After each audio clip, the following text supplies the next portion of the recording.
যুবসাথী প্রকল্পের প্রচুর আবেদন বাতিল করছে। ফর্ম ফিল আপের সময় এই ভুল করলে আপনার আবেদনও বাতিল হয়ে যাবে। বাতিল হলে আপনি তাহলে কি করবেন? আপনি যদি ফর্ম জমা করে ফেলেছেন বা ফর্ম এখনো ফিল আপ করেননি, ভিডিওটিকে মনোযোগ সহকারে কন্টিনিউ করবেন। কিভাবে সংশোধন করা যাবে আর কোন কোন ভুলগুলো করলে আপনার আবেদন বাতিল হয়ে যাবে, ভিডিওটিকে মনোযোগ সহকারে কন্টিনিউ করবেন। ভিডিওটিকে প্রচুর পরিমাণে শেয়ার করবেন, সবাই যেন আপডেট সম্পর্কে জানতে পারে। কারণ যারা যারা যুবসাথী প্রকল্পে আবেদন করে মাসে মাসে 1500 টাকা নিতে চাইছে, আবেদন করার পর যদি আবেদন বাতিল হয়ে যায় তাহলে কি লাভ? আপনিও কি এই প্রকল্পে আবেদন করে ফেলেছেন অলরেডি? অবশ্যই জানাবেন। এই হচ্ছে যুবসাথী প্রকল্পের আবেদন ফর্ম। এই ফর্মটাই কিন্তু একদম দেখুন একটা ছোট্ট একটা ফর্ম। এই ফর্মের মধ্যে কিন্তু মানুষ করছে গন্ডগোল। 3-4টে পয়েন্ট মোস্ট ইম্পর্টেন্ট, যেগুলো কোনো রকম কোনো গন্ডগোল হলেই, একটা পয়েন্টে যদি আপনি গন্ডগোল করেন তাহলেই কিন্তু আপনার ফর্মটা বাতিল হয়ে যাবে। আর ইতিমধ্যে প্রচুর মানুষ কিন্তু এই ভুলটা করছে, তো এই ভুলগুলো কিন্তু করা যাবে না। তো আপনি যদি ফর্ম ফিল আপ করে ফেলেছেন, ভিডিওটিকে দেখুন কী করে সংশোধন করবেন, এবং তার সাথে সাথে যারা এখনও আবেদন করেননি মনোযোগ সহকারে দেখুন এবং ভিডিওটিকে রিকোয়েস্ট করবো প্রচুর পরিমাণে শেয়ার করবেন, সবাই যেন এই আপডেট সম্পর্কে জানতে পারে যে এইভাবেই ফর্মটা ফিল আপ করতে হবে। আদারওয়াইজ ফর্ম ফিল আপ করার কোনো লাভ নেই, 1500 টাকা করে তারা মাসে পাবে না। দেখুন, আমাদের কাছে তো দুয়ারে সরকার রেজিস্ট্রেশন নাম্বার নেই, এই ঘরটা কিন্তু আমাদের ফাঁকাই রাখতে হবে, এখানে কোনো কিছু লেখা যাবে না, 1 নম্বর কথা। এইবার আধার নাম্বার আমাদের কাছে রয়েছে, সুন্দর করে একটা একটা বক্সে আমরা লিখে দিলাম। এবার নামও লিখে দিলাম, এখানে টাইটেল লিখে দিলাম। এবার এখানে কিন্তু অনেকে ভুল করছে। কি করছে ভুলটা? সেটা হচ্ছে আধার কার্ড বা ভোটার কার্ড বা প্যান কার্ডে যে নাম রয়েছে সেই নাম, মানে যে স্পেলিং রয়েছে সেই স্পেলিং তারা এখানে লিখে দিচ্ছে। হবে না। আপনার মাধ্যমিকের যে অ্যাডমিট কার্ড রয়েছে সেই অ্যাডমিট কার্ডে যদি আপনার নামের বানানে ভুল থাকে, সেই ভুল বানানটাই আপনাকে এখানে লিখতে হবে। একদম ঠিকই শুনেছেন, যদি আপনার নামের বানান ভুল থাকে তাহলে সেই ভুল বানানটাই আপনাকে এখানে লিখতে হবে। আপনি পরে ঠিক করেছেন, আধার কার্ডে আপনার নামের স্পেলিং ঠিক করেছেন, সেটা দিচ্ছেন এখানে, হবে না। আপনার মাধ্যমিকের অ্যাডমিট কার্ডে যা আছে সেটা এখানে লিখতে হবে। বুঝতে পেরেছেন? এই ভুলটা করলেও আপনার কিন্তু বাতিল হওয়ার সম্ভাবনা বেশি। এর পাশাপাশি এই যে মোবাইল নাম্বার দেওয়ার জায়গাতেও কিন্তু অনেকে ভুল করছে। কি ভুল করছে? এখানে দেখুন পরিষ্কার কিন্তু কি লিখেছে, পরিষ্কার বলে দিয়েছে এখানে যে মোবাইল নাম্বার ব্যাংক অ্যাকাউন্ট লিঙ্কযুক্ত। মানে আপনার ব্যাংক অ্যাকাউন্ট যে রয়েছে, এই প্রকল্পে আবেদন করার সময় ব্যাংক অ্যাকাউন্ট দিচ্ছেন, সেই ব্যাংকের অ্যাকাউন্টের মধ্যে যে মোবাইল নাম্বার লিঙ্ক রয়েছে সেই মোবাইল নাম্বারটা দিতে হবে। আধার কার্ডের সঙ্গে যে মোবাইল নাম্বার লিঙ্ক রয়েছে সেটা দিলে হবে না। আপনার ব্যাংকের অ্যাকাউন্টের সঙ্গে যে মোবাইল নাম্বার লিঙ্ক রয়েছে সেই ফোন নাম্বারটা আপনার এখানে দিতে হবে। বুঝতে পারছেন? এই ভুলটাও যদি করেন সেক্ষেত্রে সমস্যা হতে পারে।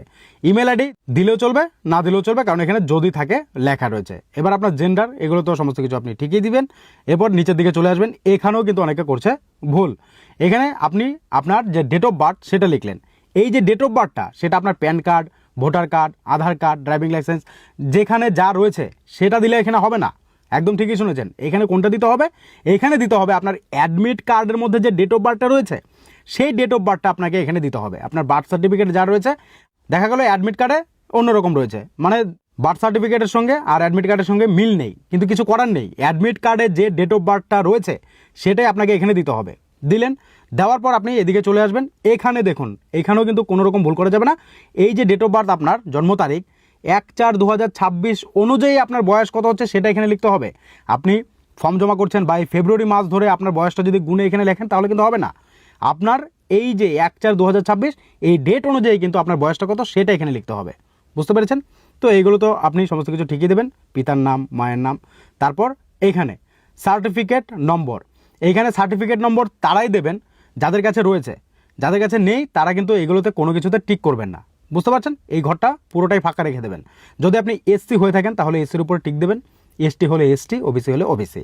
এবার আপনি যদি এসসি বা এসটি, ওবিসি হয়ে থাকেন, আপনার যে সার্টিফিকেট রয়েছে, আপনার কিন্তু সার্টিফিকেট থাকতে হবে। আপনার কাছে সার্টিফিকেট নেই কিন্তু আপনি এসটি ক্যাটাগরির বা ওবিসি বা এসসি, আপনি সেখানে টিক দিয়ে দিলেন, আপনি এখানে নাম্বার দিতে পারলেন না, হবে না। বুঝতে পারছেন? আপনি যদি টিক দিচ্ছেন তাহলে এখানে নাম্বার দিতে হবে। আর যদি আপনার কাছে নাম্বার মানে সার্টিফিকেট নেই কিন্তু আপনি এসসি বা এসটি বা ওবিসি, তাহলেও কিছু করার নেই, আপনার এই ঘরটা ফাঁকা রাখতেই হবে। বুঝতে পারছেন? আর এই যে এখানে আমাদের তো যে গ্রামের ঠিকানা সেটা তো আমরা সমস্ত কিছু ঠিকভাবেই লিখব।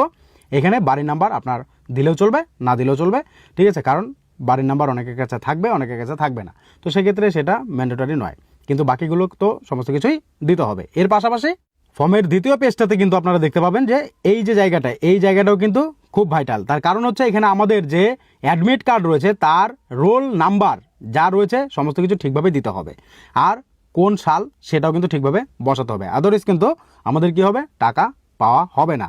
আপনার মাধ্যমিকের অ্যাডমিট কার্ডে যে রোলটা রয়েছে সেই রোলটা এখানে একটা একটা বক্সে একটা একটা করে অক্ষর সংখ্যা বসাবেন। এবার নাম্বার যেটা রয়েছে সেটা আলাদা জায়গায় এই যে এখানে লিখবেন। তারপর আপনি দেখবেন আপনার রেজাল্টের মধ্যে ইয়ারটা লেখা রয়েছে, কত সালে পাস করেছেন, তো সেটা আপনি এখানে লিখবেন। বুঝতে পারছেন? এবার দেখুন শিক্ষাগত যোগ্যতা, যদি আপনি হায়ার সেকেন্ডারি পর্যন্ত পড়েছেন সেটা দিলেন, বা মাধ্যমিক পর্যন্ত যদি দিয়েছেন তাহলে মাধ্যমিক লিখবেন। এবার যদি আপনি গ্র্যাজুয়েশন কমপ্লিট করে ফেলেছেন বা পড়ছেন, তো সেক্ষেত্রে আপনি এখানে কিন্তু গ্র্যাজুয়েশন লিখতে পারেন। ঠিক আছে, এটা লিখলেন। এবার এখানে দেখুন বর্তমান পেশা আনএমপ্লয়েড বা নীলও রাখতে পারেন, কিন্তু এখানে আপনি যদি টিউশন পড়ান বা কোনো কোম্পানিতে চাকরি করেন, এগুলো যদি লেখেন তাহলে কিন্তু আপনি টাকা পাবেন না। বুঝতে পারছেন? তো এতটুকু আমাদের হয়ে গেল। এবার এখানে দেখতে পারবেন যে ব্যাংকের অ্যাকাউন্টের ডিটেলস, এখানেও কিন্তু ভুল করবেন না। আপনার ব্যাংকের নাম কি, কোন ব্যাংকে অ্যাকাউন্ট খুলেছেন সেই ব্যাংকের নামটা লিখবেন।